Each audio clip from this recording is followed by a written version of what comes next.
ఈ రోజు క్లాసులో నేను intermediate second year AP and Telangana వాళ్ళకి ఇంపార్టెంట్ క్వశ్చన్స్ ఏముంటాయి 4 మార్క్స్ అండ్ 8 మార్క్స్ లో ఎస్పెషల్లీ ఇంపార్టెంట్ ఏముంటాయి చెప్తాను. But before proceeding that all of you know that we కండక్టింగ్ MVSAT examination mega Vedantu scholarship admission test. So మీరు ఆఫ్లైన్ సెంటర్స్ లో Vedantu offline centres లో గనక అడ్మిషన్ తీసుకోవాలి కానీ మాకు పేరెంట్స్ కి ఆర్థికంగా బర్డెన్ అవుతుంది అనుకుంటే కనుక మీ స్కిల్ మీ టాలెంట్ తో మీరు ఈ కోర్సుని పొందవచ్చు. సో అప్ టు 100% వరకు స్కాలర్షిప్స్ ఉన్నాయి. అంతేకాకుండా మీరు కేవలం రిజిస్ట్రేషన్ చేసుకుంటే చాలు, మీకు బోలెడంత క్విజ్లు కానీ లేదా కంటెంట్ కానీ మైండ్ మ్యాప్స్ కానీ ఇలాంటివి ఫ్రీగా ఇస్తారు, బోల్డంత కంటెంట్ ఫ్రీగా వస్తుంది. సో ఫస్ట్ థింగ్ మీరు రిజిస్ట్రేషన్ చేసుకోండి. ఎగ్జామ్ ఎప్పుడు అంటే కనుక October 4th, 5th, 11th, 12th ఉంటాయి. మన వేదాంతు అన్ని ఆఫ్లైన్ సెంటర్స్ లోను ఈ ఎగ్జామ్ అనేవి కండక్ట్ చేయడం జరుగుతుంది. విన్నర్స్ కి బోల్డెన్ గిఫ్ట్స్ ఉంటాయి. విన్నర్స్ తో పాటు పార్టిసిపేషన్ చేసిన వాళ్ళకి కూడా ఎంతో కొంత రిటర్న్ గిఫ్ట్ అనేది ఉంటుంది. కాబట్టి do see that you are registering. Registration link ఈ వీడియో డిస్క్రిప్షన్ లో ఉంటుంది. Now coming back to our discussion, మనము ఈరోజు ఇంటర్మీడియట్ సెకండ్ ఇయర్ కి సంబంధించి వెయిటేజ్ ని డిస్కస్ చేసుకుందాం. ఆంధ్రప్రదేశ్ అండ్ తెలంగాణ. ఇప్పుడు నేను చెప్పబోయేది ఆంధ్రప్రదేశ్ వాళ్ళకా లేదా తెలంగాణ వాళ్ళకా అని మీకు డౌట్ వస్తే గనక this is going to be for both AP and Telangana ఇద్దరికి కలిపి మనం చెప్తాము. బికాస్ సెకండ్ ఇయర్ వాళ్ళకి ఎలాంటి వెయిటేజ్ సిలబస్ ఏమీ మారలేదు కాబట్టి ఏపీ అండ్ తెలంగాణలో సేమ్ వెయిటేజ్ ఉంటుంది. పేపర్ ప్యాటర్న్ కూడా ఏం మారలేదు. So intermediate second year board examinations 2026 లో రాసే వాళ్ళకి మీరు ఏపీ అయినా సరే తెలంగాణ అయినా సరే సెక్షన్ ఏ 2 మార్క్ క్వశ్చన్స్ ఉంటాయి, ఆల్ కంపల్సరీ, అందులో చాయిస్ ఉండదు. 10 క్వశ్చన్స్ ఉంటాయి, each 2 mark, that is for 20 marks. తర్వాత సెక్షన్ బి వచ్చేటప్పటికి 4 మార్క్ క్వశ్చన్స్ ఉంటాయి. 8 క్వశ్చన్స్ లో మీరు 6 క్వశ్చన్స్ ఆన్సర్ చేయాలి, అంటే 2 ఓపెన్ చాయిస్ లో వదిలేయచ్చు. ఈచ్ 4 మార్క్ క్వశ్చన్ కాబట్టి టోటల్ 24 మార్క్స్ కి మీరు రాస్తారు. సెక్షన్ సి వచ్చేటప్పటికి 8 మార్క్ క్వశ్చన్స్ ఉంటాయి. సో టోటల్ గా 3 8 మార్క్ క్వశ్చన్స్ ఇస్తారు. దానిలో మీరు ఎనీ 2 8 మార్క్ క్వశ్చన్స్ కి ఆన్సర్ చేస్తారు. సో ఈచ్ క్వశ్చన్ 8 మార్క్ కాబట్టి 16 మార్క్స్. ఇలా టోటల్ గా 60 మార్క్స్ కి మీరు థియరీ పేపర్ రాస్తారు. అలాగే ఇంటర్మీడియట్ సెకండ్ ఇయర్ లో ఫిజిక్స్ అండ్ కెమిస్ట్రీకి ప్రాక్టికల్స్ ఉంటాయి కాబట్టి ప్రాక్టికల్స్ 30 మార్క్స్ కి కండక్ట్ చేస్తారు. So this is the examination marks criteria for all second year students. ఇప్పుడు ఈ 1 మార్క్ 2 మార్క్ క్వశ్చన్స్ ఏమేమి ఏ చాప్టర్ లో నుంచి వస్తాయి. సెకండ్ ఇయర్ వాళ్ళకైతే మీరు ఏపీ అయినా సరే తెలంగాణ అయినా సరే 8 మార్క్ క్వశ్చన్స్ వచ్చే చాప్టర్స్ వచ్చేసి waves, current electricity and the nuclei lesson. Waves, current electricity and nuclei ఇవి 8 మార్క్ చాప్టర్స్. సో ఈ చాప్టర్స్ ని కంపల్సరీగా నేర్చుకోవాలి. సో మిగతావి 4 మార్క్ చాప్టర్స్ వచ్చేటప్పటికి ray optics, wave optics, electric charges and fields, electric potential and capacitance, moving charges and magnetism, electromagnetic induction, atoms, semi conductors. So వీటన్నిటిలో నుంచి మనకి 4 మార్క్ క్వశ్చన్స్ వస్తాయి. అండ్ మీరు ఒకసారి చూస్తే గనక యాక్చువల్ గా చెప్పాలి అంటే జేఈ ప్రిపరేషన్ కి అయితే రే ఆప్టిక్స్, వేవ్ ఆప్టిక్స్ కష్టం అని ఫీల్ అవుతారు స్టూడెంట్స్. కానీ ray optics and wave optics 4 marks చాలా ఈజీగా ఉంటాయి అండ్ మీకు చదివితే వచ్చేలాగా ఉంటాయి అనమాట. అండ్ డెరివేషన్స్ కొంచెం తక్కువ ఉంటాయి. సో ఈ రెండు మస్ట్ అండ్ షుడ్ గా చదివితే బాగుంటుంది. తర్వాత ఇంకా electric charges and fields, potential and capacitance, moving charges and magnetism, electromagnetic induction, 4 chapters full of problems and derivations. మీరు ఏ మాత్రం నెగ్లిజెన్స్ తో ఏముందులే లాస్ట్ మినిట్ లో ప్రిపేర్ అవుతాను అంటే చాలా ఇబ్బంది పడతారు. బికాస్ వీటిలో డెరివేషన్స్ కన్ఫ్యూజ్ అయిపోతారు. సగం డిరైవ్ చేసిన తర్వాత నెక్స్ట్ స్టెప్ రాదు, గుర్తురాదు. ఒక డెరివేషన్ అడిగితే ఇంకో డెరివేషన్ సొల్యూషన్ రాసే వాళ్ళు ఉంటారు. సో ఈ 4 చాప్టర్స్ ఏవైతే ఉన్నాయో వీటిలో డెరివేషన్స్ అండ్ ప్రాబ్లమ్స్ మనకి ఎగ్జామ్ లో వస్తాయి.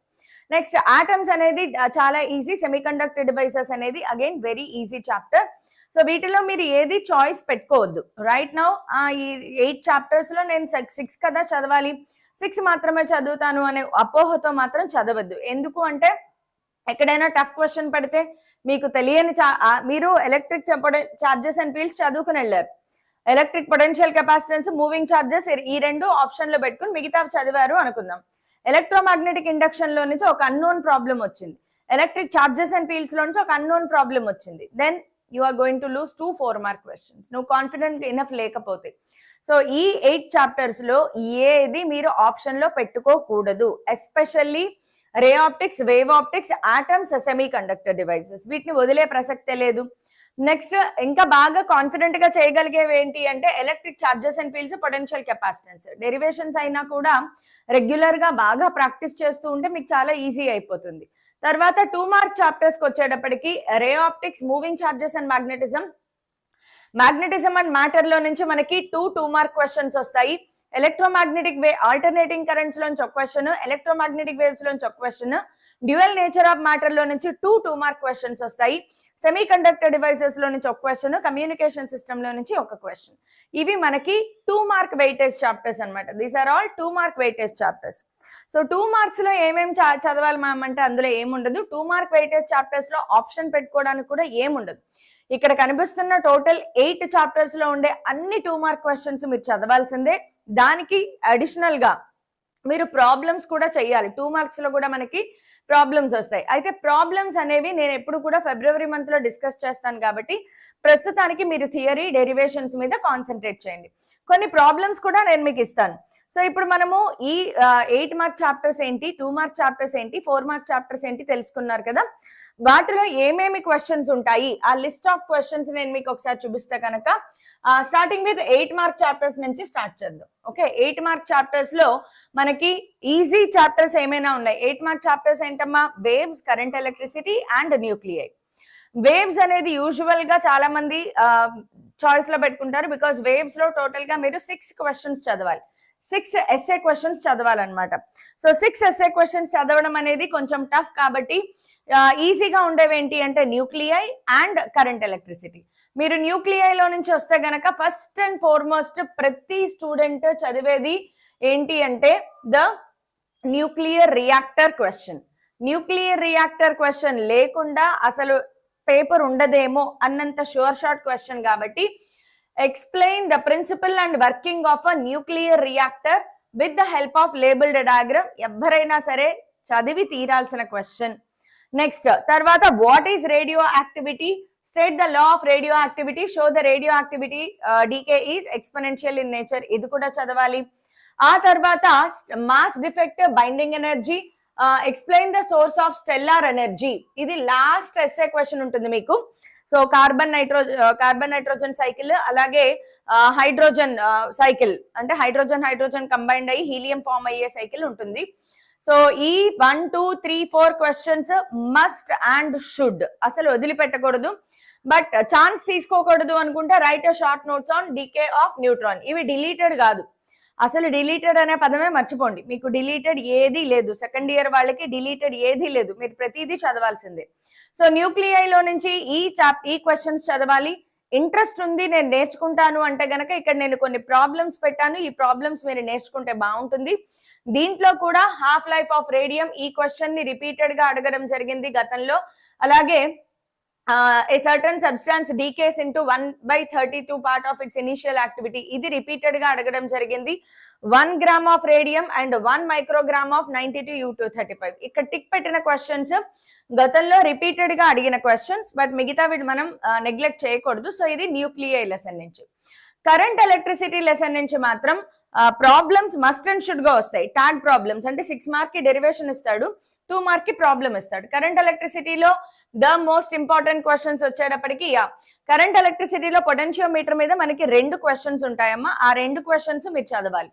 So state and working principle of potentiometer with the help of circuit diagram. ఒక క్వశ్చన్ ఏంటి అంటే comparing EMF of 2 primary cells. రెండో క్వశ్చన్ సేమ్ పొటెన్షియోమీటర్ ఉంటుంది.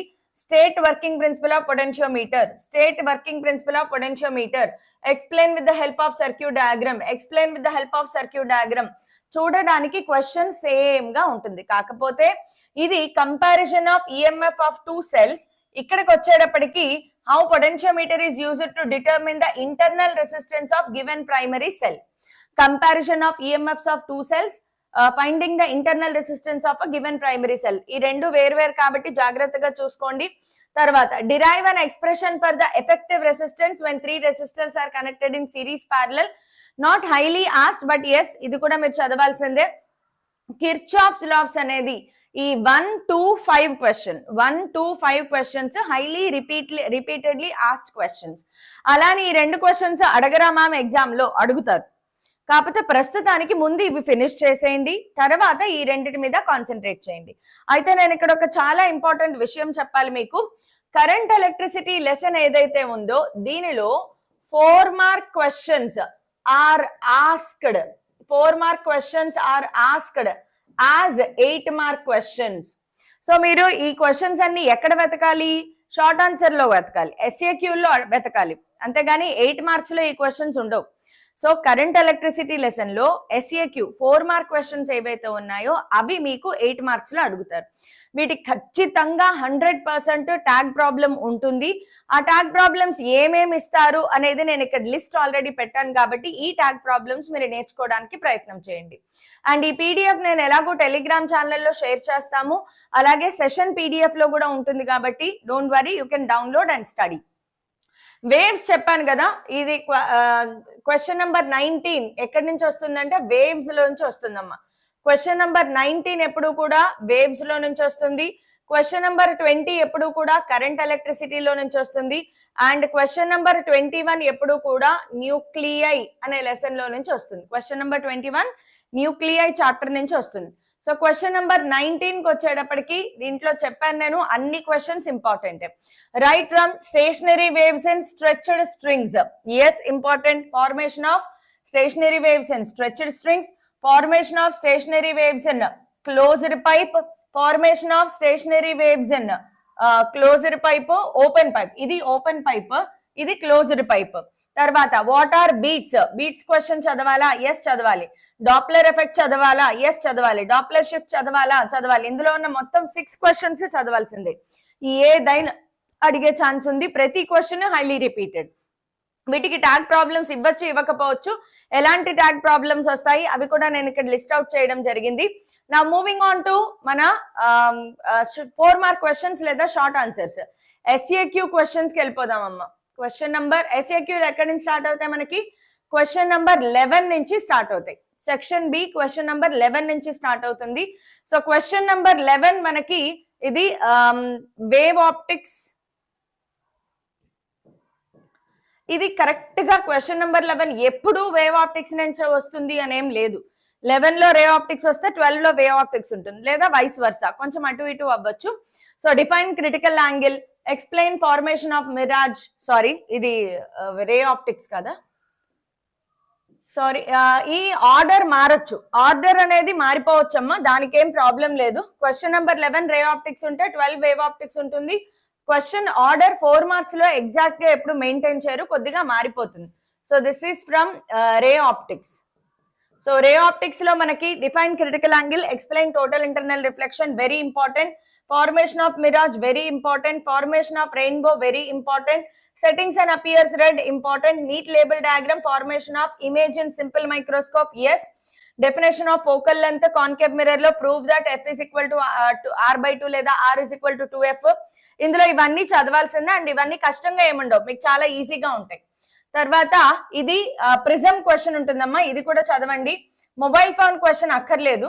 Cartesian sign conventions, what is the position of object in front of simple microscope, ఇవన్నీ. So ఒక 8th question తప్ప మిగతావన్నీ చదవాల్సిందే.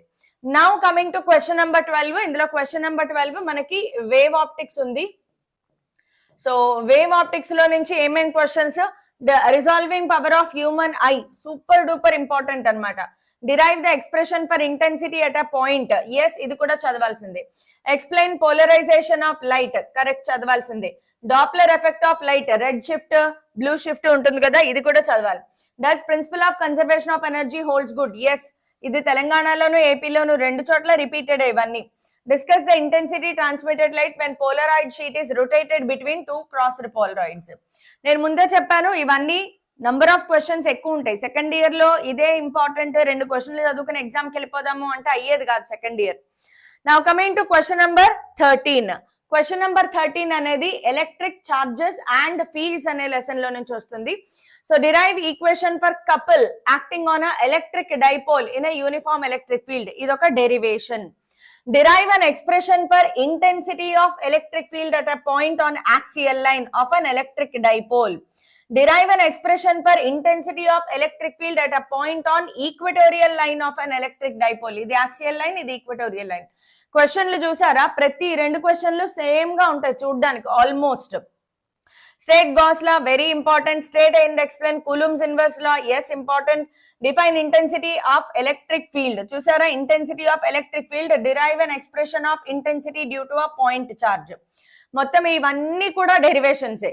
ఇదొక్కటే గాస్ లా ఒక్కటే థియరీ క్వశ్చన్, మిగతా అన్ని డెరివేషన్సే. మీరు ఏ మాత్రం సరిగ్గా ప్రాక్టీస్ చేయకపోయినా పోతుంది, కాబట్టి జాగ్రత్తగా ప్రాక్టీస్ చేయాలి. తర్వాత మనకి ఏంటిది, electric potential and capacitance.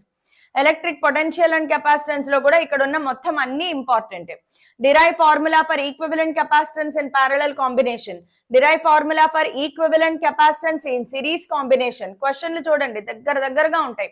Derive expression for energy stored in a capacitor. Third question ఒకటి మనకి పెద్దగా రిపీటెడ్ గా అడగలేదు, బట్ రిస్క్ తీసుకోకూడదు, చదవాల్సిందే. Derive an expression for capacitance of a parallel plate capacitor and derive expression for electrostatic potential energy of system of 2 particles. Yes, important. Expression for potential energy of electric dipole, behavior of dielectrics. ఇవన్నీ derivations. ఇందులో ఒక్క theory ఉండదు, అన్ని derivations. ఈ behaviour of dielectric ఒక్కటే theory question ఉంటుంది. నా coming to question number 15. ఇది మూవింగ్ చార్జెస్ అండ్ మ్యాగ్నెటిజం, ఈ చాప్టర్ లో నుంచి వస్తాయి. ఇందులో కూడా మొత్తం డెరివేషన్స్ అనమ్మా, అన్ని derivations. How can a galvanometer be converted into ammeter? How can galvanometer be converted into voltmeter? Derive expression for force acting between 2 parallel lines. State and explain Biot-Savarts la, amperes la. Actual ga ee rendu matram super duper important. విపరీతమైన important ఈ రెండు. కొన్ని సార్లు ఈ moving charges and magnetism ని మనకి question number 11 గా కూడా ఇస్తారు.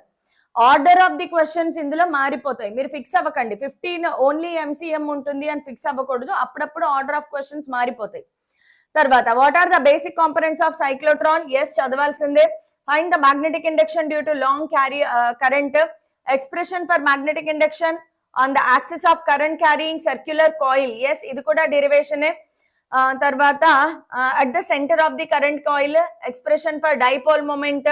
ఇందులో వద్దు అనడానికి ఏం లేదనమాట. Torque, describe construction and working of moving coil galvanometer, ఇవన్నీ కొంచెం లీస్ట్ ఇంపార్టెంట్, బట్ ఈ రెండు సూపర్ డూపర్ ఇంపార్టెంట్ దానిపైన ఉన్న questions. Moving charges and magnetism లో అన్ని క్వశ్చన్స్ టఫ్ గానే ఉంటాయి, ప్రాబ్లమ్స్ కూడా వస్తాయి. 4 మార్క్స్ లో ఖచ్చితంగా ప్రాబ్లమ్స్ వస్తాయి. తర్వాత వచ్చేది ఎలక్ట్రోమాగ్నెటిక్ ఇండక్షన్, దీంట్లో నుంచి కూడా అన్ని డెరివేషన్స్, ప్రాబ్లమ్స్. ఇక్కడ ఉన్నవన్నీ చదవాల్సిందే, అన్ని చదవండి. Derivations, problems. బాగా ఇంపార్టెంట్ ఏంటి మేడం అంటే eddy currents, EMF across the moving uniform magnetic field perpendicular to plane, magnetic energy stored, yes, half Li square. Obtain an expression for mutual induction of long solenoid, yes, ఇది కూడా చాలా important. Compare the properties of dia, para, ferromagnetic కొంచెం తక్కువగా అడిగారు, ఈ రెండు చాలా తక్కువ, బట్ ఇవన్నీ చాలా ఎక్కువగా అడిగిన క్వశ్చన్స్. నెక్స్ట్ ఆటమ్స్ లెసన్ లోకి వచ్చేసాము. ఆటమ్స్ లెసన్ లో అన్ని చదవండి అమ్మా. అసలు ఇవన్నీ ఆటమ్స్ లెసన్ అనేది ఎలాంటిదంటే మీరు 10th క్లాస్ లో ఇవన్నీ బట్టి కొట్టుంటే గనక మీకు చాలా ఈజీ అయిపోతుంది, మీరు మళ్ళీ పెద్దగా వర్కౌట్ చేయాల్సిన అవసరం లేదు. సో ఆటమ్స్ లో మొత్తం ఆల్ 9 క్వశ్చన్స్ చదివేసేయండి. సెమీ కండక్టర్ డివైసెస్ లో కూడా ఇది సెమీ కండక్టర్స్, సెమీ కండక్టర్స్ లో కూడా మొత్తం అన్ని చదవాలి. బాగా ఇంపార్టెంట్ ఏంటి మేడం అంటే how it is used as half wave rectifier, full wave rectifier, distinguish between Zener diode, working of LED, photodiode and solar cell కొంచెం తక్కువగా అడిగారు. Symbol of not, NAND, what is distinguish between half wave, full wave ఎలాగో అది చదివితే ఇక్కడ రాసేయచ్చు. Zener diode, how it is explained. N type, P type semiconductors తక్కువగా అడిగారు, but చదవడం మంచిది. అన్ని చదివేసేయాలమ్మా, ఇందులో అది చదవండి ఇది వదిలేయండి అంటే కుదరదు. You are in starting stage లో ఉన్నప్పుడు అన్ని చదవాలి. So these are the important questions for your coming up examination. 2026 లో బోర్డ్ ఎగ్జామ్స్ కి ప్రిపరేషన్ స్టార్ట్ చేసేయండి. మీకు మెటీరియల్ కావాలి అనుకుంటే ఫస్ట్ థింగ్ మీ కాలేజ్ మెటీరియల్, ప్రతి కాలేజ్ వాళ్ళు ఐపీ మెటీరియల్ అని, జేఈ మెటీరియల్ అని ఇస్తారు కదా. సో మీ కాలేజ్ లో ఏదైతే మెటీరియల్ ఇచ్చారో అది చదవడానికి ప్రయత్నం చేయండి. సో ఫస్ట్ అది చదివేస్తే తర్వాత వేరే ఏ మెటీరియల్ తీసినా అన్ని సమానంగానే ఉంటాయి. కాలేజ్ మెటీరియల్ ఎందుకు అంటే కన్ఫ్యూజన్ లేకుండా, నువ్వు ఏదో మెటీరియల్ చదువుకుని వెళ్ళి ఎగ్జామ్ లో రాసి ఆ మాస్టర్ కరెక్షన్ సరిగ్గా చేయకుండా నువ్వు తప్పు రాసావంటే మీరు ఇబ్బంది పడతారు. So better prefer your college material. Madam star క్యూలు ఇలాంటివి చదివితే నాకు మార్క్స్ వేస్తారా అంటే ఇట్ డిపెండ్స్. నువ్వు స్టార్ క్యూలో మామూలుగా స్ట్రాటజీ ఏంటి, ఇవన్నీ subjective type questions, lengthy questions ఉంటాయి. 2 పేజీలు 1.5 పేజీ ఆన్సర్లు రాయాలి మీరు. సో నువ్వు 2 పేజీలు చదివితేనే ఎగ్జామ్లోకి వెళ్ళాక 1.5 పేజ్ మాత్రమే ప్రొడ్యూస్ చేయగలుగుతావు. అలాంటిది స్టార్ క్యూ లాంటి మెటీరియల్లో ఉన్నదే 5-6 లైన్లు 7-8 లైన్లు ఆన్సర్ ఉంటుంది. ఆ ఆన్సర్ లో నువ్వు చదువుకుని వెళ్తే 5 లైన్లు చదువుకుని వెళ్తే అక్కడ 2 లైన్లు రాసావంటే ఫుల్ మార్క్స్ పడే అవకాశాలు తక్కువ ఉంటాయి. సో స్టార్ క్యూ అనేది it might not give you 100% marks. So 100% marks కి ఎప్పుడు కూడా ఐపీఈ డీటెయిల్డ్ సొల్యూషన్స్ రాయాలి. చాలా డీటెయిల్డ్ సొల్యూషన్స్ రాస్తేనే ఐపీఈలో మార్క్స్ పడతాయి. సో ప్రాక్టీస్ స్టార్ట్ చేసేసేయండి. మీకు మెటీరియల్ కావాలి అనుకుంటే even I can provide you, మన కేఆర్డి మ్యామ్ షీట్ లో పెట్టిస్తాను ఐపీఈ మెటీరియల్ అంతా, అక్కడ నుంచి మీరు డౌన్లోడ్ చేసుకోవచ్చు. బట్ ప్రిపరేషన్ మాత్రం స్టార్ట్ చేసేసేయండి. మేడం ఎలా ప్రిపేర్ అవ్వాలి జేఈ మెయిన్స్ ప్రిపరేషన్ తో పాటు ప్యారలల్ గా ఎలాగా అనుకుంటే గనక, మీరు వారంలో, నేను గతంలో కూడా చాలా సార్లు చెప్పాను, ఒక 1 వీక్ మొత్తంలో ఒక 2 గంటలు పక్కన పెట్టుకోండి ఐపీఈ ప్రిపరేషన్ కి. 2 అవర్స్ చాలు. 2 అవర్స్ లో 2 8 మార్క్ క్వశ్చన్లు లేదా 4 మార్క్ క్వశ్చన్స్ మీరు ఈజీగా ఫినిష్ చేయగలుగుతారు. 1 వీక్ ఫిజిక్స్ అవ్వగొట్టండి, 2వ వీక్ మ్యాథ్స్ అవ్వగొట్టండి, ఇంకొక వీక్ కెమిస్ట్రీ అవ్వగొట్టండి, మళ్ళీ ఫిజిక్స్, మ్యాథ్స్, కెమిస్ట్రీ. ఇలా వీక్ లో 2 గంటల్లో 2 8 మార్క్ క్వశ్చన్స్, 4 మార్క్ క్వశ్చన్స్ మీరు అవ్వగొడతారు. సో దానివల్ల మీకు almost 80% of the syllabus December కల్లా కవర్ అయిపోతుంది. సో కేవలం జేఈని చదువుతాను అనకుండా అప్పుడప్పుడు ఐపీఈని చదవండి, లేదంటే మాత్రం ఇబ్బంది పడతారు. అనుభవంతో చెప్తున్నాం కాబట్టి ఇలాంటివి పాటిస్తే చాలా బాగుంటుంది. So everybody thank you so much. Practice చేసేటప్పుడు సీ దాట్ ఒక క్వశ్చన్ నువ్వు నేర్చుకున్నావా లేదా నీకు ఎలా తెలుస్తుంది? నువ్వు చూడకుండా ఒకసారి మెమరైజ్ చేసుకుంటే నీకు వచ్చేసినట్లయినా కాదు. నువ్వు ఖచ్చితంగా పెన్ను పేపర్ మీద పెట్టి రాయాల్సిందే. మొదటి లైన్ నుంచి ఆఖరి లైన్ వరకు ప్రతిదీ నువ్వు రాసి తీరాల్సిందే. ఇప్పుడు నేను బోర్డ్ ఎగ్జామ్ లో కూర్చున్నాను, ఈ క్వశ్చన్ కి ఆన్సర్ ఎలా రాస్తాను అని అనుకుని నువ్వు పేపర్ ఆ క్వశ్చన్ ని ప్రెజెంట్ చేయాలి. నువ్వు ఏకధాటిగా విదౌట్ సీయింగ్ అలా పెన్ను కదిలిపోతోంది, స్మూత్ గా చివరి లైన్ వరకు వెళ్ళిపోయావు, then you got that question.